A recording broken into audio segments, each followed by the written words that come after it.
Hey, what's going on, guys? And welcome back to Weeb Seen It Podcast. This week is episode number 45. As always, I'm Cam. And I'm Jimmy. And let's just get right into the episode.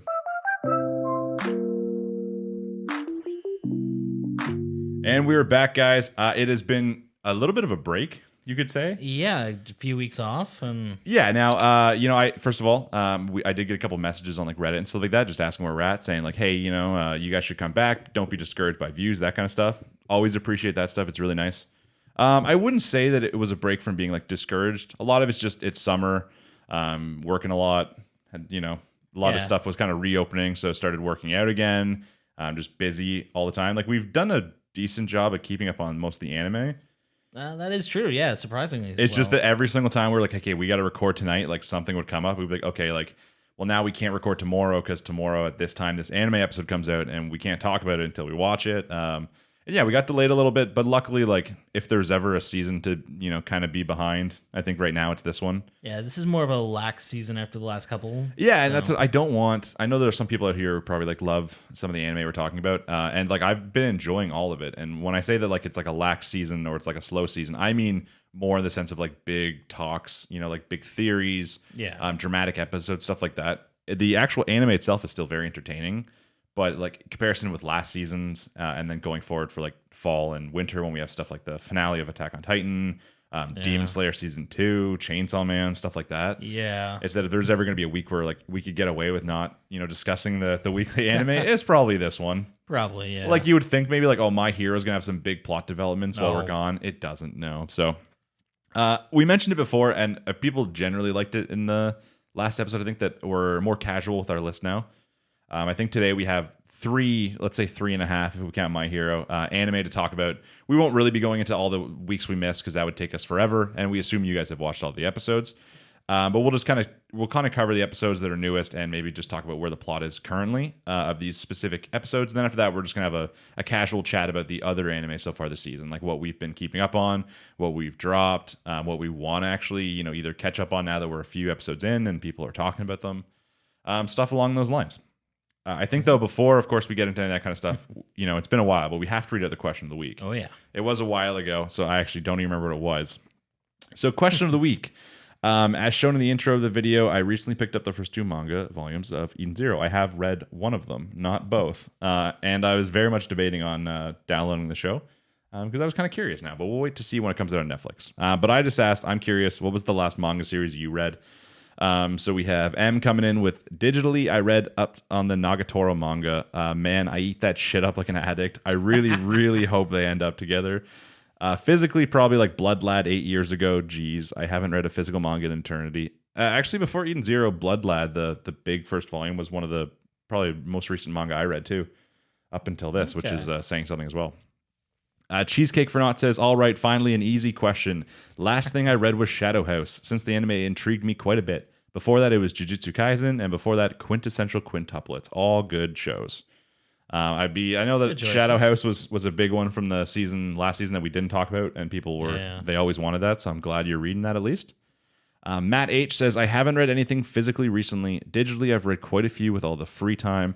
Out of them, the 2 I would recommend would be Jin no Saji, or Silver Spoon, and Tower of God. Silver Spoon was written by Hiromu Arakawa, same author who wrote Fullmetal Alchemist. It was very surprising how different this was from FMA, and she makes you interested in all the characters, or invested in all the characters. The second, Tower of God, Crunchyroll got me interested in the story and wanted to know how the story progresses. So you've still to this day never seen Tower of God. Yeah, it's on my back burner, but just keeping up with everything's I don't know. I'm trying to think of another anime other than like Castlevania that I can describe as like the first season just seems almost like a prequel in a sense. Like it's just getting ready for the real season.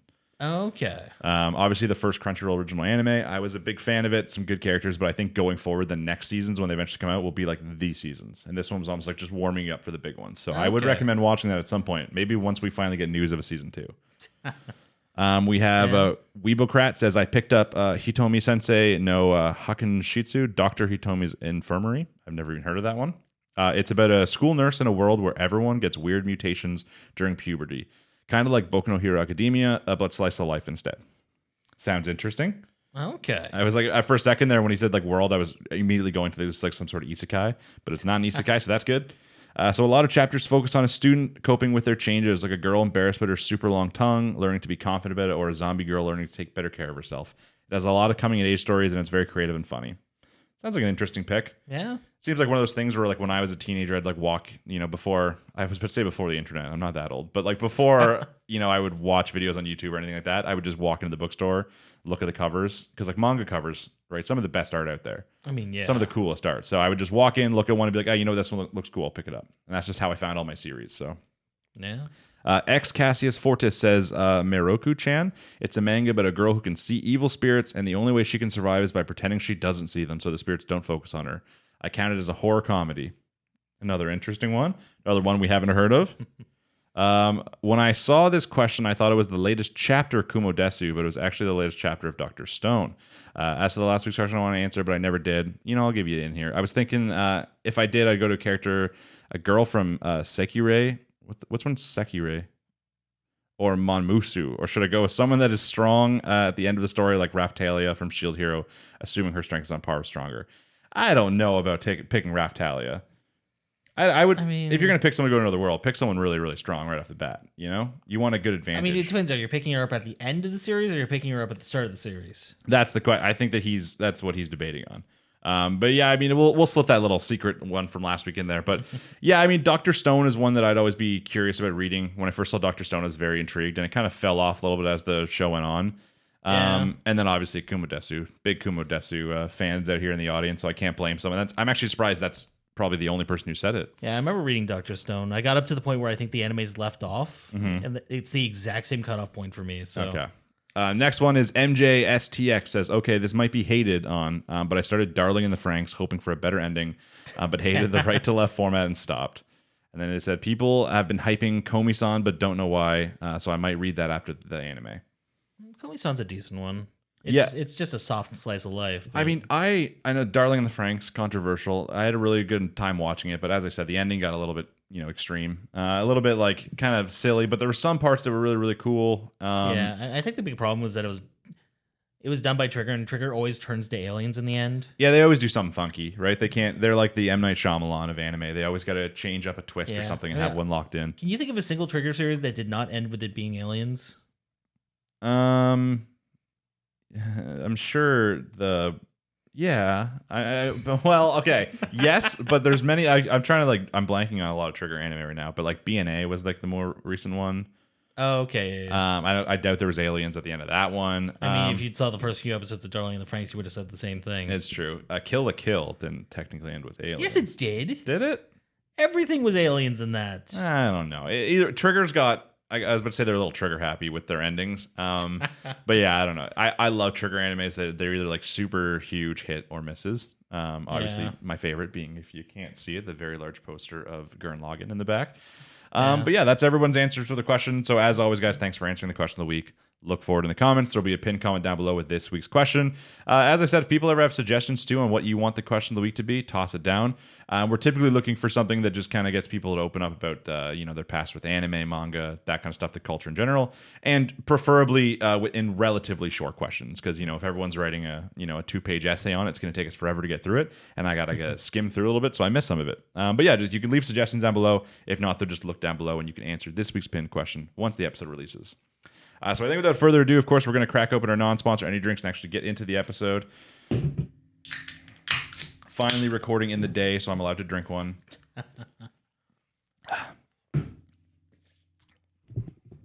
Okay. So, first up on the list, there actually was not a new episode this week, but we're going to be talking about My Hero Academia because with the, us missing 2 weeks, we did miss a few episodes. So we'll just maybe talk about the... kind of like where it's been going and, where we expected to go to and where it's been so far. I think the last episode we covered was right before they go to Todoroki's house for dinner. Yeah, we covered the episode where Endeavor was training Deku, Bakugo, and Shoto. Yeah, we covered, I think was the last one we covered. Technically, most of the episode was the Sue and... Oh, that would have been it, yeah. Yeah, it just ended at the end with that, yeah. So, I mean... The main point of this, obviously, there's a couple different plots going on in the background. So I still think there's something to do with like hero tech because there's that company they kind of hinted at before. Yeah. We haven't seen much to do with it, but there's been a couple small hints whether or not that's this season thing or next one. There's still the whole thing with the Liberation Army going on. I think even the most recent episode did end with Hawks briefly. Yeah, one of the episodes ended with Hawks in there trying to find more information, and and then of course the main last two episodes have been once again focused a lot on the relationship with Endeavor and his children, giving us more hints about his the son we've heard of. I believe his name Toya. Toya is the one he claims he is good as killed. Yes, which come on, this is the first time they showed an image of him, right? Yeah. Okay, now I know you read the manga, so no spoilers. I did not read the manga. I know nothing about this, but we've been seeing these series since season 2 came out. Yeah. There's no way he's not the frickin' Dabby. Not a goddamn chance. He literally is the exact same with black hair. Now I know you might argue that anime, all the characters look the same. That it's mainly just hair color and eye color they change. But come on, not to mention he's got the firepower. Yeah, and didn't they show him with blue fire? Did they? Wasn't there? Or am I thinking of art I've seen online of people who say the exact same thing as you? I don't know. I don't want to say any spoilers here, but and if you know something in the comments, try not to spoil it. But there's not a chance it's not Dabby. Not to mention just with the whole we've seen how he reacts to Endeavor a few times. Yeah, he's got an issue with him specifically. Yeah, he specifically has an issue with Endeavor, and I'm like, okay, so you're telling me this fire kid who looks like he's around the right age appropriate now, who's now a villain who uses fire, hates Endeavor, and now we've seen a picture and it's literally the same guy, just older with black hair instead. And I'm like, okay, yeah, whatever. I mean, it all makes sense. People have been theorizing this since season 2, I think, when Dabby first shows up. Yeah, the moment they showed it, someone with firepower, everyone just immediately jumped on that. Yeah, and then as they've expanded the story more and more, introducing the other kids of Endeavor and this hating the father storyline, it's all been building up somewhere. So I'm excited for that. I think that's going to happen this season. If there's a reveal for it, I think it'll be a reveal this season. I mean, that would make sense because we just keep getting more and more of Endeavor. I feel like we've gotten more Endeavor than we've gotten fucking Deku. Yeah, I mean, I think we've gotten more Endeavor at this point than we ever got of All Might. Yeah, it's true. Honestly, we've seen a little bit of his backstory. I mean, we see more about his family situation. It could just be because All Might doesn't have a family, so he doesn't his All Might's entire life was just the hero part.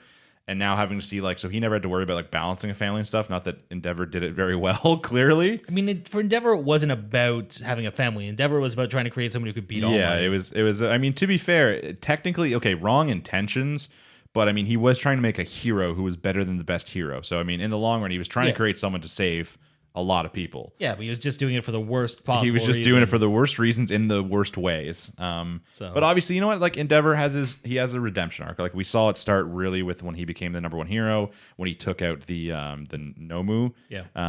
But now it's more than just he needs to beat villains to become good now. Now it's more about him reconnecting with his family, understanding that they need time to forgive him, and he accepts that. In the most recent episode, we see the one villain come in who's weirdly obsessed with him and wants Endeavor to kill him specifically. Yeah, I was kind of confused about that because I guess he was a villain, but he was trying to die, but Endeavor stopped him. He was a villain who was trying to die. He was trying to make Endeavor kill him because heroes don't kill, and the only way he knew how was by trying to kill his son, and that would really piss Endeavor off. It did seem like he had a past with Endeavor going to jail. They mentioned something about burning a house, and I figured that I don't know if he's related to it, but clearly I think whenever we do see the Toya character, if it, whether or not it's Dabby, but when we see his past, something to do with their house being on fire, Dabby's got the burn marks. Just throwing it out there. Yeah. But yeah, his whole goal is just I want Endeavor to kill me. So he takes, I think his name's Natsu. He takes, the other son, and he's just gonna kill him. And then even as Endeavor rushes in, he stalls for a second because I believe it's because he mentions Toya, he mentions his other son, and he freezes for a second or something along those lines. And then luckily at that moment when all's looking bad, we got Bakugo, Deku, and Todoroki all fly in. They take him out pretty easy. Deku, being a little simp, is always saving all the people around, while the other two get to do cooler things. I mean, considering Deku's power, I think what he did was actually pretty damn good. He did finally successfully use his black whip to grab the cars and lower it down, and it's about this was their growth moment, showing they finally, out of all their training, they beat Endeavor technically to capturing a villain. Yeah, mainly because he stalled, but they beat him. It showed them all using their powers, kind of the way they were supposed to have been. At Deku's is about focusing on multiple things at one time, and the speed and stuff like that to get to them. It goes pretty well for them, and then Obviously, Endeavor's a little proud at the end, but there's still some still some family moments that need to happen. Yeah, Probably. they have a nice little breakdown in the middle of the street. You get to see all the people waiting around. And, Yeah, and then the Natsu kid's still like, I'm still not gonna forgive you, and then. I mean, that's fair enough. And I think even Endeavor's just kind of like, okay, yeah, I get it. So what I'm gonna do, I'm gonna move out. Or no, he's gonna move them out to a new house. Maybe. Did that happen? Yeah, he was talking to them and specifically said, I'm gonna have a place for you to live with your mom, and I'm just not gonna be around. Well, I mean, that's not exactly a solution, Endeavor, but I get what he's trying to do. But yeah, I mean, yeah, because they mentioned like the mom's close to coming out of the hospital. yeah. So I mean, that's good for them. Mainly though, so that's pretty much where the episode went. But like, what are we thinking about My Hero in general right now for like season 5? I'm just waiting for something to naturally happen. Yeah, like obviously, like when we came off, it started slow. It started with the tournament arc, very fun, but like zero stakes. And then after that, everyone's like, okay, yeah, but like shit's gonna pick up like crazy. I'm like, okay, like I'm expecting it. But then now it's been like going from a tournament arc to like almost like a training arc in a sense. And I know that like the end of the season is probably going to be really, really hypey with everything going on. But right now it's like so slow. Yeah, we got a little bit of a teaser with the tech company with like the stuff the villains were using that self-destructed. And yeah, we still we have obviously all the Hawks and the Liberation Army stuff going on. yeah, we see that there's some corrupted heroes working for them. And then we just get to see Endeavor training people. Yeah, and that's basically it. You know, we got a quick look into people like Uraraka and Sue, and you get to see who some of the other people are working with. We know that Deku has his hero name. He just won't, or not Deku. We know that Bakugo has his hero name, but he won't say it yet. What do you think it is? I don't know. Do you know what it is? I don't. Captain Boom. Okay. Like, what do we think that Todoroki's hero name is going to be? Let's get that out of the way. I never even thought about that. I thought he was just going to go with Shoto. Flash Fire? Freeze Fire? Hot and cold? Yeah, that's like he's already called the hot and cold hero, I suppose. I don't know. Because Todoroki and Bakugo are both very weak names, you know?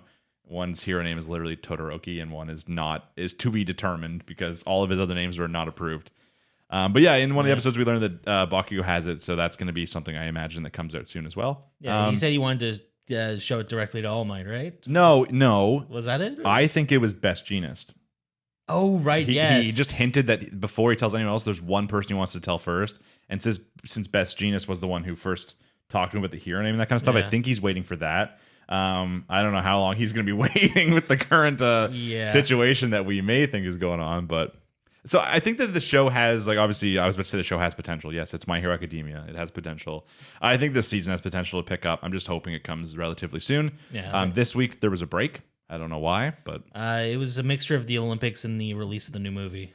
Okay, that makes sense. Both of those two things make sense. I am very hyped for the movie because like the movies are perfect. Because you don't have to worry about like pacing in them. It's like you know it's going to start slow and you know it's going to get super fucking hyped by the end. I still have to see the second one. You do still have to see the second one. I've had the climax of it spoiled for me so many times at this point. You should just sit down when we like get the new one, just marathon to the two of them. Well, it's not even that. It's just I haven't bothered downloading it and I can't find a streaming service with it. So no, I think that honestly, like with the fact that both Crunchyroll and Funimation have My Hero on it, like one of them should really be getting the movies.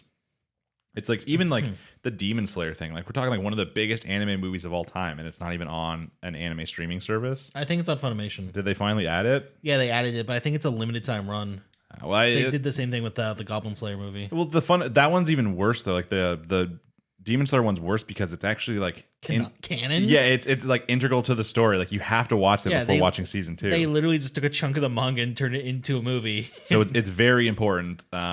So yeah, you know, but I'm really excited to watch the movie. I'm really excited for season 5 to pick up, which it will. I'm never like bored watching it. It's just that you always want those really, really big moments. That's like what you come to Shonen for. And so far, it's been pretty slow in season 5. Yeah, Hero Academia has always been really bad for kind of backloading the series. So you get a lot of the hype in the end of the arc. Yeah. So, which I mean, I guess is kind of typical Shonen. I think one thing that's different is like I feel like the main character in like Shonen always has to fight his way up to like the bad thing. I feel like Deku never really fights his way up. He kind of, it's like more like since there's so many side character casts, they all get their fights, and then Deku just has like the one with the main bad guy. Yeah, I mean, it feels like more like end game of Shonen series. Usually, like having each character pairing off and like squaring off with someone while the main character gets to fight the big bad guy. I mean, that happens in like every single arc, though, right? Like, I know, but usually it's like the culmination of like a huge arc. Well, Deku just does that every arc. yeah, that's true. I'm still excited to see where it goes. Obviously, if you guys are fans of My Hero, stick around. Let us know what you think so far about season 5 down below. We're gonna keep talking about it until the season's over. I'm just really hoping that we just get some really really big stuff. You know, I want when people look back at season 5. I want them to think like, oh, like they don't even think about like the first slow part. There's like, man, the ending was so crazy. I can forgive everything else. Yeah, I mean, I feel like people have already forgotten the tournament arc. Yeah, probably at this point, which you know is fair. I can't really blame them. I forget the tournament arc for the most part. Yeah. But yeah, that's pretty much it for My Hero. There's no episode this week. We just want to quickly just talk about where it's been so far in season 5. But hopefully next week we'll have an episode and we'll be talking about it. So keep an eye out. Next up on the list, I believe, is Tokyo Revengers. Open fire. Yeah, what episode is this one technically? We missed a few episodes, so I'm not sure actually. It's like 19 or 20 or something along those lines. Obviously, we know we're getting a 24 episode season. Yeah, we're getting a full 2 course. So, and we're currently in the Valhalla arc. So I know that we said we're not going to go through the other episodes, but I'm going to give a real quick synopsis. The last time we left off was just the starting of the backstory between the starting of Toman. And you know, and how they ended up where they ended up, like, you know, how did Kazutora end up as part of Valhalla? You know, what's going on with the whole Baji situation? And it's pretty simple, okay? It's a classic mistake that all kids make. They want to give their friend a nice birthday present. They want to give Mikey a bike, right? Mikey needs a bikey. He's a very cool guy. They all respect him. So like, hey, you know what? So Kazutora, obviously being kind of like the most badass of the kids, a little bit the most hardcore. You really think it would be Draken, but I mean, I guess Kazutora also has a tattoo at like 12. So, yeah. So he comes to Baji. He's like, hey, I got an idea. I want to get Mikey this bike. Just come with me, and this night we'll get him the bike. And Baji's like, okay, like a little sus, but sure, we'll do it. And then even when they get to the shop, right, it's very obvious that Kazutora wants to break in and steal the bike. And Baji's not really on board. He's like, this is kind of hardcore, dude. Like, you know, we just get in like small gang fights and stuff. We're not really into the whole like breaking and entering, killing thing. So yeah. But unfortunately, he does not step up to stop his friend. So they break in. They see the bike. The man comes out of the shop to to stop them from stealing the bike. And as Baji recognizes him, notices who he is, it's too late because Kazutora just comes up behind him and fucking smokes him over the head with his bolt cutters. Yeah. And then, you know, Kazutora wants to run when then Baji explains, hey, dude, that's actually Mikey's brother. Oh, my God. I was like, oh, no. Which, interesting thing about Kazutora is his reaction is immediately to blame Mikey. Yeah, okay, so they don't leave. The cops come. They just both stand there. The two different reactions is you see Kazutora go, like, insane. Like, his mind was just broken. He literally just, all of a sudden, goes, like, I had to kill Mikey. And, like, that's all I could think about. I don't know if his, like, frame of mind is just, like, hey, Mikey will never forgive me for this. So it's a him or me situation. It's either Mikey's going to kill me one day or I have to kill Mikey. I don't know if that's what it is or if he just like is really, really crazy. Yeah, which, I mean, at this point, you think he would have gotten over because Mikey spoke on his behalf to get him out of juvie early. Yeah, and that's, you think that would matter, but it doesn't because he's kind of a psychopath. I guess, yeah. The other reaction as they're being taken away in the car is Baji. Obviously, Mikey comes up and he doesn't know what happened yet. And he's like, Baji, like, what's going on? And Baji just breaks down in tears. And he's like, I'm so sorry, Mikey. And, you know, we don't know everything that happens in between. In the most recent episode, we did get word that the reason Kazutora got out of like juvie early is because Mikey spoke on his behalf. Yeah, and they do talk about how Kazutora spoke on Baji's behalf during the trial, I guess. Yeah, he basically he would have gotten in trouble still for like the breaking and entering, but he wasn't actually directly involved in the murder. Yeah, I mean, I feel like breaking and entering has a much lower penalty than, you know. It's also Japan, and I'm pretty sure Japan has very weird rules about trying minors in general. Like, I don't think a minor can be like arrested. I don't know. There's I don't know if it's still a thing, but there's very specific rules in Japan that might affect it as well. There might be things that obviously maybe cross the line. Like, I don't know if you murder someone when you're 12, maybe you get to go to juvie. I feel like if you're like 12 and under, you don't get a free pass on beating someone to death with bolt cutters. I don't know. You might. I've heard some messed up things before about some of the systems, but I mean, I guess Kazutora got out in like 2 years. Yeah, I mean, and that was early because, like, you know, Mikey's like, hey, yeah, sure, it was my brother, but, like, you know, it's an accident. I don't know, but obviously there's still a little bit of bad blood there. Even during a talk, Mikey confirms that, like, he doesn't like blame Kazutora that much. He didn't know it was Mikey's brother. Like, he was trying to do something nice for him, but he's like, at the same time, he's like, but like, I can't forgive him though. He's like, I can still Yeah. never forgive. Still killed my brother, whether it was an Yeah. accident. Like no matter what the reason is, I cannot forgive someone who killed my brother because he loved his brother, respected him. And the bike they're trying to steal was going to be a birthday gift for Mikey anyway. So, really just a real shit situation all around. Yeah. Over the episodes, we already know that Takemichi has his goal. He needs to get Baji back on the crew, and then that'll make it so Mikey will let go of Kisaki. Now, since then, though, we've gotten a lot of updates. Yeah. Constant updates. We learned, as we guessed, for the most part, that during the modern timeline, as he's speaking to Draken, that the real head of Valhalla is technically Kisaki, but it's also technically Mikey. Yeah. It was basically that Kisaki did this whole setup to make Valhalla for Mikey to lead, basically. Like to make it, to mess with all the stuff, and then make it so once they merge after this fight that Valhalla is going to win, Mikey becomes the new leader of the Valhalla Toman mix. And it was all made for him. And like the main part of his plan was to get Draken killed so that he could be number 2. I guess Takemichi has slightly messed that up. Now he's like only in the upper ranks, but Yeah, I mean, he's still in charge of the third group, so... yeah, he still went pretty high, but he wasn't quite in like, this position he would have been originally if Takemichi didn't step in, which is, that's good. But he also learns that when this fight happens, I think it's like the Halloween fight. The bloody Halloween, yeah. When this fight happens, a lot of stuff goes down. So one, technically they lose. The main reason and that they give up is because, Kazutora kills Baji. Was it Kazutora who killed Baji? Yep. Okay. Yeah, it was confirmed in the episode that Kazutora kills Baji. Okay. And then Mikey kills Kazutora. Okay, because I knew Baji died. I wasn't sure if it was Kazutora who did or not. Which is like fucked because you're like, man, Kazutora must really be fucked if he like, I don't know if it was part of his plan to like invite Baji in, or obviously we do think based off like Baji's like second in command when he was in Toman and seeing him that he has like a secret reason for being here. Yeah. He's like an undercover agent kind of thing, trying to find something out before the fight, and maybe during the fight he like reveals this, and then that's why Kazutora kills him. Or maybe Kazutora's plan was to kill him the whole time. Maybe, because even during the start of this, like they have like an overseer, and like people were supposed to stop shit getting out of hand. And Kazutora's reaction is like "fuck you" and just decks the dude. Yeah, it's just so basically Kazutora kills Baji. Mikey, already not being a fan of Kazutora after the whole killing his brother situation, absolutely snaps and kills Kazutora. And then Kisaki, this was all part of his plan. He comes in with a stand-in, a scapegoat, who they'll blame the death on instead, as basically a condition for now Mikey has to, kind of not really move over. It's still Toman, but it's combined with Valhalla, and he's like forced into it because, if not, the only other option is him being arrested and going to jail. So yeah. This was all part of Kisaki's plan, and it works out pretty well for him. And that's how the new Toman's created, the much worse Toman. And that is what now we know that Takemichi has to stop. Yeah, so it just sounds like he has to save Baji. Yeah, so I mean, luckily it sounds very complicated, but when he goes back in the future and he talks to Naoto, he breaks it down to hey, I need to, simple steps. I got to stop Baji from dying, right? Yeah. It's real simple. When he goes back, he even has a heart-to-heart with Baji for a minute. He's like, listen, Baji, like, don't die. He's like, if you die, that'll like break Mikey's heart. And he's like crying, and Baji's like, shut up, guy. And like walks away. But you can tell it means something to Baji, he knows. Yeah, I mean, I feel like he could have very easily said, like, listen, Kazutora's planning to murder you. Yeah, but I mean, like, how would he? I guess Takemichi's dumb. Okay, I mean, yes, he literally could have went to Mikey. Like, you think like once he's friends with him, he could just be like, "Hey, Mikey, I know what happens in the future." And Mikey's already like, they're already a little sus about how he's so good at things. Just like admit it. Like, there's no like rules. There's not like a rule like, hey, if you tell anyone, it's not like ReZero where if he tries to tell someone about it. I mean, he doesn't know that though. Exactly, but as at this point, we believe that there's no reason he can't. So he could literally be like, hey, I know that in this fight, Kazutora is going to kill Baji, and then you're going to kill Kazutora. And he's like, you shouldn't do that. It comes out bad.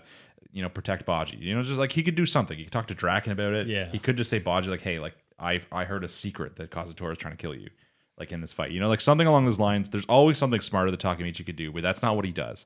He goes into the fights relatively no plan and just kind of hopes for the best and gives it his all. Yeah, I mean, even with Draken, his whole thing was like, I have to protect Draken, and then Draken still got stabbed. Yeah, he protected him a little bit more after, so better than nothing, but he's never like 100% ready. I mean, even then, Draken had to get up and defend himself. It's true. After being stabbed. But, they meet in this cool area for this brawl. You get to see some important, gang leaders and stuff like that, like the upper people. And then, like, I found this part kind of silly where the one guy was, like, part of this, like, really, really tough gang, and he's, like, the overseer, and then Kazutora just, like, punches him. And it's like, okay, like, I understand that we're showing, like, how much cooler these two gangs are, but, like, this gang should like if they're better than you, if they have more, like they should really be fucking pissed about that, or, like fuck you up. Like it just seems kind of silly. Yeah, I mean, to believe that like a group of like 14-year-olds is tougher than these like grown adults who are part of a gang.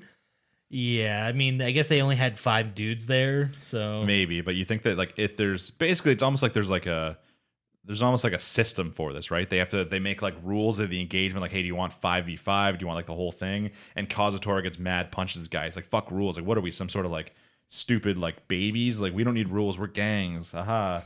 And it just starts the brawl, and that's where the episode ends off. yeah. So obviously going next episode, it's gonna be pretty hype. We're getting a big brawl. We're gonna see. I don't know if I'm assuming we're gonna see some commanders versus commanders. I mean, I would assume. I feel like Toman has a lot more commanders. I don't think so. There's only like 5 divisions, I think. Yeah, but aren't there like only? I guess if you count Baji and Kazutora, there'd be 5 for. Yeah, and they got like the guy who wears a face mask, and I don't know. We don't know these characters. Like I don't think we've been told to care about them so far. They haven't actually really made an impact, but I'm sure when they actually do come in, like they'll be important. But yeah, they show that they have some sort of influence, but they haven't actually shown them do anything. Well, especially if in the future, if the two groups are supposed to combine, I'm sure those characters would have been important in like the Toman, tree down the line. But I mean, for all we know, they got sacrificed as patsies at some point. Yeah, it's true. That's kind of what Kisaki does. But yeah, I'm just excited to see where the brawl goes. Takemichi once again just has to kind of blind his way through this. He's just going to be searching for Baji, I imagine, in the fight, try to protect him. Yeah. You know what's going to end up happening again? What? Someone's going to go to like Kazutora is going to go to stab Baji, and Takemichi's going to get stabbed instead. I hope so. Like Takemichi should have done that. I was hoping that was originally. I get that he did the whole like got stabbed in the hand thing. Yeah, which was kind of cool. But like I was really hoping that if someone would have went to stab Draken and Takemichi sort of like stood in the way and took the stabbing. That would have made him look so cool if like when they lived. Yeah, that would have been cool. And then just being like, hey, like I got stabbed in the hand for you, Draken. Like I'm pretty tough, right? But I mean, I'm just excited to see where it goes. We're gonna get a big brawl. We're gonna get to see how Takemichi actually manages to stop this, or not stop this, but stop Baji from dying. And even without, like, I know that Baji dying seems to be like the thing that put Mikey over the line, but I mean, there's a good chance Mikey could accidentally kill Kazutora without Baji dying too. So, I mean, I think that's just what caused him to go to the point where he beat him to that point. Yeah, but obviously, like and then Kazutora wants to kill Mikey. That's like this big dynamic that you're like, I don't even understand Kazutora if he's just absolutely insane or I don't know. I think that sums him up perfectly. You also got to wonder like how hard is Kisaki trying in this fight? Like in general, like is he actually out there? Like what if Mikey's like, okay, Kisaki, you're fighting what's his name, Hanma, whatever his name is, right? Like the other like big like leader of it. What if he's like, hey, you're fighting him, like fight to the death, go. Like what's Kisaki gonna do? Be like, Oh, sorry, I've got a doctor's note that says I don't have to yeah, fight like, Hanma. that's what I'm saying. Like you still have to, he has to make it look like he's really trying in this fight. And what if I know that obviously Mikey's not going to do that, but I mean, I feel like Kisaki wouldn't give a shit. He would still actually try. Yeah, but I'm like, what if he was put in a situation where his plan wouldn't be able to work based off him having to fight? Like, what if he's like, no, you know what? You're fighting Kazutora, Kisaki right now, like to the death, like go. I feel like Kazutora would still just like try and kill Baji. I mean, maybe. Because it's not like they're squaring up 1v1. This is just like a parking lot brawl. Yeah, I was kind of hoping for the 5v5, not gonna lie. Just a mini tournament. It would have been way easier to pay attention. But at the same time, Takemichi never would have got in there. There's no way he could convince them to put him in the 5v5. He ain't that good. Yeah. I don't know. It's just like, it's a fun, like every single week, it's always fun. Like it's fun seeing the story unfold. Takemichi does grow as a character, even though if he doesn't really get any smarter, but I'm still hoping I think we talk about it every single time. We're hoping for a physical growth, like him getting a little bit better by like maybe just ask one of these people to train you. Like, yeah, he's in the gang now too. Maybe after he does this whole saving part, like after the Valhalla one, he becomes friends with Baji and Baji will train him because he's kind of the brawler, True. So maybe that's his in. So he finally gets good at fighting. Yeah, maybe just like, listen, dude, I saved your life. I'm excited to see how even after the Valhalla arc, he still doesn't save her. Right, because that's they kind of got us with that the first time where he does save her, but then everything goes wrong anyways, and she still dies. So I'm curious to see like if we're gonna have to see that again, kind of thing, like a different situation. Yeah, I mean, it might just be the fact that like he's like, okay, I've saved her. Now I gotta actually save Mikey because he's still gonna end up the head of this. Yeah, it could be, or like she could be saved, but at the same time, like maybe Naoto dies, like in this future, something like that. Like something else just kind of changes. And I mean, if Naoto dies, he's fucked. Oh yeah, true. Yeah, I don't, but maybe like I don't know. I can't really figure anyone else who would die that he'd care about that much. But I mean, maybe his friends, or as I said, there still could be a secret plot eventually where someone else travels, and maybe the future changes without Takemichi doing anything, and he's confused, and it turns out Kisaki does it as well. I mean, at this point, I wouldn't be surprised because even then, when they declare they're going to fight Valhalla, and he's like, "I don't want to fight Baji," Kisaki was very much like, "Wow, this is exactly what I wanted." Yeah. Yeah, that's I don't know. I'm still thinking that's a plot that might come in at some point. But yeah, we're going to be talking about it next week. I think we got, what is it? Did we figure out what episode number it was? 18. 18. Okay, so we still got a few episodes left. So I mean, this will either be a very, very long brawl. Like I think even the last one probably was about 3 episodes total between them fighting and the whole like Yeah, the actual start of the fight, then fighting, then like the alleyway fight, and then the finishing whole- off with like the hospital episode. So it's probably about a 3-1 total. So this could be the same, or it could be even longer. I hope that we get some sort of like epilogue. Like I don't want the season to end in like a cliffhanger. I mean, I wouldn't be surprised if they do something just to give you a reason to, like, he has to go back. Yeah, again. I mean, like, I wouldn't mind like a cliffhanger. I wouldn't mind if it's like he thinks he solves it, he goes back in the present, and then the cliffhanger, something's wrong in the present, and that's where we stop it. I just don't want it to be like at the end of this fight. Like, I want them to resolve something. Like, if they just like end the fight, he's like, what do I do now? And then it's like end of the season. You know, I'd be like, I don't know. Like, we need to have this be resolved. Takemichi goes back to the regular time thinking everything's good. We get like an episode where everything's good, and then just boom, fucks all up again. Someone else just assassinates someone he loves with a car. And That's what I'm hoping for, anyways. But I guess we'll find out in the next couple of weeks. So if you're a fan of Tokyo Revengers, just keep an eye out, as always. I mean, for another target, did we ever even figure out if he has a family? He's got to have a family, but Like, do they like live overseas or like? I feel like I feel like if the show's not showing them to us at any point, they just are like, hey, don't even worry about them.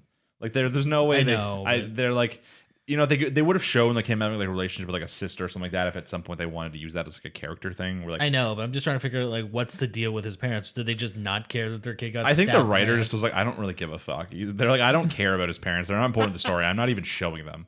Like he clearly still goes home. He has a place where he lives. I don't know. I know, but like their kid came home after getting stabbed in the hand during a gang fight. Yeah, you know, that's a good question. Maybe that will be a plot line eventually. Maybe we'll be like, hey, by the way, like, Takemichi, do you have parents? And he's like, oh, no, they died. Like, I live by myself now. Like, who knows? Maybe it turns out that they're actually like the heads of like a really important gang, and it's like, yeah, that's why I got into the delinquent life. Wow, plot twist that would be. But yeah, that's pretty much it for Tokyo Revengers this week. As always, keep an eye out for the next week. If you have any comments about it, leave them down below. Try to keep them spoiler free. If you have anything that is a spoiler, make sure you tag it. That way people can, choose to go down and read it if they'd so like. And yeah, we'll be talking about next week's episode, which is what, episode 19? Yep. We'll be talking about that next week. Next up on the list is we will talk about To Your Eternity. This episode is The Defeated. So obviously we've been in this Jananda arc, so you would call it, mixed with a little bit of a tournament arc, some might say. Yeah. Since the last time, I'm trying to think of the last episode, I think he just discovered his sweet mole powers as he became the mole. And we got the hint, like he turned into Perona at the end, and then he fought the guy. I'm pretty sure that was the last episode that we That was the last about. one we talked about, yeah. I'm trying to think, because there's been like 3 episodes in between, but like not a lot happens. Like the big change, obviously, is after that, the knockers come. Yeah, there was the attack by the knockers. There was the next round of the tournament. And then there's like the current episode kind Yeah. of. Yeah. So the knocker was the big one. It came fast. We knew that last time we talked, it was like on the next time episode. But like this situation this time worked out great for him. The knockers showed up, but with help from like Tonari and then the rest of the whole Islanders in general, who are a bunch of these like criminals. They have like these like ballistae and shit like that. They actually take down the knocker like really easily. Yeah, like you have to remember, not everyone there is a criminal. Some of them are just family members of criminals. Yeah. But they got some smarts. They're pretty brave when it comes to it too. And they take down the knockers, and Fushi gets all of his powers back. Like gets his what forms he lost Bear.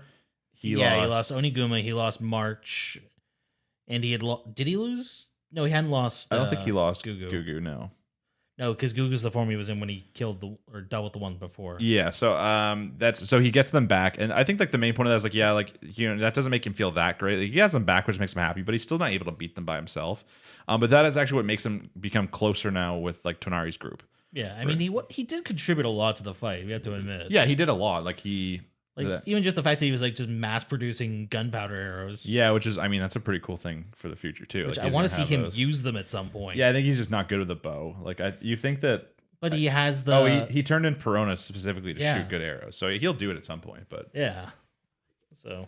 But yeah, so that basically the main point of that is he becomes closer with Tonari in the group. They bond a little bit, and they talk at campfires about dreams and all that kind of stuff. And it's a lot of it's just like character growth for Tanari herself. She's obviously like the main character of this like little arc. Yeah. You know, we get to see her like backstory with her. You know, she was just like a kid born there, or like I guess they weren't born there. Was she born there? She was not. Her dad was sent there, and she was given the choice to live as an orphan or be with him. Yeah, and she chose to go with him. Yeah. Big mistake. Well, I mean, she couldn't see that coming. That's true. You know, she loves her dad. The tournament arc comes up, and he's like, "Hey, I'm gonna win this tournament so we can get off this island. But hey, don't come to the tournament. You don't want to see this." And she's like, "Ah, fuck that, Dad. I'm gonna go to the tournament." She goes to the tournament and watches as her dad just like massacres people. Yeah, he did not give a fuck. And I think the big part of that is like he was like accused of killing like her mother, and she's like, "My dad never could have done this." But then upon seeing him just like kill a bunch of people in the arena, she's like, yeah, maybe he looked like he was having fun. Yeah, it was like he was like covered in blood and like he was like, you know, reveling in the battle. She's probably like, maybe he could have done this. Yeah, it definitely changed your view of him a little bit. So yeah, and then you know, from like she like leaves because it's kind of just like messed with her a lot, and then like she goes to the boat area. We find out from like people walking by that her dad actually did win. Well, they say the name of the person who won. Yeah, and then after we kind of see that it was like her dad who won. But he's like, is he dry? He gets immediately poisoned. Yeah, and then kicked out into the water and died. She just walks away. She just accepts it. Well, even during the fight, when she saw who won, she's like, the person who won was not my father. It was like, okay, so that wasn't him, and it was. But no, she just didn't accept that. That was So you know, her dad immediately dies because that's just how this island works. You know, sure he's the leader, but he gets immediately poisoned and just tossed in the water. I mean, they talk about how like they have a new leader like every week. Yeah. So I mean, he did not even last like an hour. I mean, yeah, that's why you don't accept a drink once you win. Yeah, it's stupid. But yeah, I mean, I think the main issue was like, you know, he's like, oh, as soon as I win this, I'll go right there. But I don't think he was really either. I don't know if he wasn't planning to do that or if he's just like, hey, like I don't know what's going on, but. Clearly let his daughter down quite a bit, and she just literally walks away as he dies. So yeah, now he did give her a book. Mm-hmm. So yeah, is that it's all worth it in the end. I mean, she still has a piece of him, is what I'm trying to say. Yeah. So, so you know, we get to see her dream is basically like I think it's mainly to be like a writer at this point. But yeah, be a writer and get off the island. Yeah. And you know, they become friends. They kind of bond a little bit. Like we obviously know that she's kind of been a dick so far since she came in, but. She just has a goal at least, and I guess she was obviously hinted about like Fushi's powers or some sort of like being, hey, bring this guy here, he can like help you get off the island kind of situation. Yeah. Going from there, we get to see Fushi go into the actual finals of the tournament arc, and he's against who else? But whatever that girl's name is that I can't remember. Yeah, she's from the what's it? Yagome. Yeah, the I can't remember what her Yanome. Yanome is. I can't remember what her actual name is. They said it like 3 times in this episode. I mean, I just don't. Because Fushi remembers her name, and I'm like, how? You didn't even speak English at that point. I mean, he still heard things. Yeah, but if he doesn't speak the language, he can't comprehend the things he's heard. And it's not like you can backtrack. And it's not like once you learn English, you can go back and think about what people said. I don't think it works like that. Maybe he gains access to memories. Maybe, I don't know. Either way, he has he remembered gets the muscle memory at least. That's true. But he fights her, and the fight's not going well, no matter who he becomes. And in this fight, of course, we learn that she did in fact kill Perona. You know, she first mocks him about how she killed March, which makes Fushi pretty pissed. And then as he turns into Perona, being like, hey, this is like my cool form right now to fight her with. It's more fast and agile. Then she basically talks about how she killed Perona too, and as like a gift to him. And I'm like, how do you even know how his powers works? Like you've only seen him like one time do it. Yeah, maybe she just kind of inferred from the fact that he turned into Oniguma after Oniguma died. Maybe. Or maybe something told her. Maybe, but you know, she fights him, and you know, it's pretty hard to. I mean, I want to just go on a limb here and say that she hacked, like she cheats. Like you think the tournament for the final should be to the death. I mean, that's kind of unfair if you're fighting an immortal. Yeah, do they have that in the rules? How often does that come up? I mean, how often do people not actively try and kill their opponent in this? You think they actually have a rule about you have to kill them? They should. You'd think that this place kind of would have that rule. But how she wins the tournament, so she does win. She literally just hits him with that same drug we've heard like 2 times now. Yeah, they even hinted at it. He accidentally used it in the episode when he gave them all food. He's like, oh shit, this is what had that stuff in it. Okay. Yeah, and they all pass out. But she hits him with the drug. She wins the tournament, and then she speaks to the entire village about, hey, you guys should help me. Like he's kind of like he's like the savior of this island. He was meant to come here. You know, he's almost like our god in like a sense. Like anybody should come help me, and we'll like do this. And she's literally peddling in a religion based around him. Yeah, and you know, some people are down for it. Some people are not. Some people are like, not kill her. Like everything. You know, like no one cares. It's still like a big island of rebels, and some people are down for it. Obviously, Tonari and their group is like, hey, we need to like rescue him. Yeah, which we also should note that she also declared Tonari the leader of the island. Yeah, just to be a bitch, because immediately everyone's like, oh, who's Tonari? Let's go find her and kill her. And she's like, uh-oh. Jesus. So I mean, it kind of works out for them as Fushi gets kidnapped and some weird stuff's about to get done to Fushi. Let's bring that up right away. Yeah, it was like, wow, okay, we're going down this route. I'm assuming she wanted to have some sort of immortal kid or something. Like she has some sort of plot there. I don't know. Yeah. She does a lot more face licking. She does some questionable things as she gets fully naked. But of course, right before anything too bad happens, Tonari and them, you can hear them. So she has to go and kind of stop them. We do get to see Fushi use a nice little couple techniques, right? He fully replicates his own body as like an empty husk and then turns into a mole and hides. Well, he didn't even replicate his body. He just created a new form and separated it off. Yeah, which is pretty cool.